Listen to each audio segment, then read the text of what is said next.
Breaking the wall of atrial fibrillation care. Qualified in the New York lab. Yael Mandel-Portnoy, Mount Sinai School of Medicine, United States. Show of hands, please. How many of you know someone who suffers from heart disease or knew someone who died from a heart disease? Up, please, don't be shy. Now look around you. My dad died from sudden cardiac arrest at the age of 51. So I know someone, and you all know someone. And it shouldn't surprise us because heart disease is the leading cause of death globally, killing one person every 40 seconds. Atrial fibrillation is a type of a heart disease, an irregular heartbeat that limits the blood supply to the body. Doesn't sound fun, right? Atrial fibrillation is the most common cardiac arrhythmia and will affect 20 million patients by 2030 with a market size of $26 billion.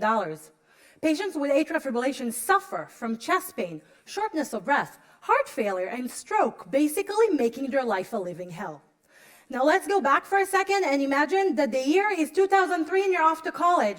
4 years of pre-med, 4 years of med school, residency, and cardiology fellowship. Now back to 2016, congratulations to all of you. You are now board certified cardiologist. Your 9 a.m. appointment on November 8th is Regina Falangi, 71 years old female, suffers from hypertension and diabetes, and she's very active. She swims, she plays tennis, she walks a dog, she goes out with her friends every other night and drinks 2 glasses of Pinot Grigio a week. She comes to you after she was diagnosed with atrial fibrillation, and she is very concerned because she would like to maintain good quality of life.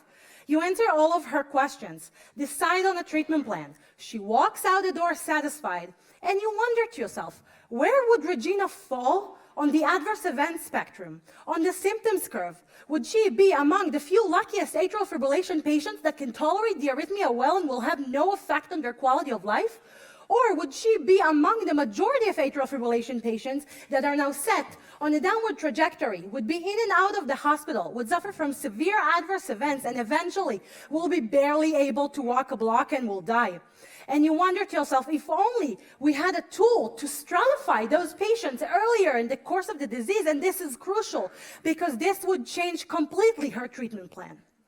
My team and I in Mount Sinai are developing a novel non-invasive heart monitor that will help physicians identify which direction patients like Regina is heading and to identify patients that are about to deteriorate clinically.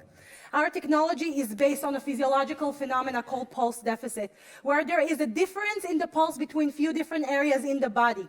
Our proprietary algorithm captures that difference and will alert the treating physician once Regina reached a certain threshold that puts her at high risk for adverse events. Question in the front. We have a score, CHED score. How is your methodology better than what we use clinically? Well, CHED score calculates other comorbidities and age and stuff like that that the patient has.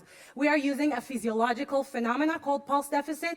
We are categorizing the risk level of the patient based on the pulse and the difference in the pulse between few different areas in the body. Thank you very much.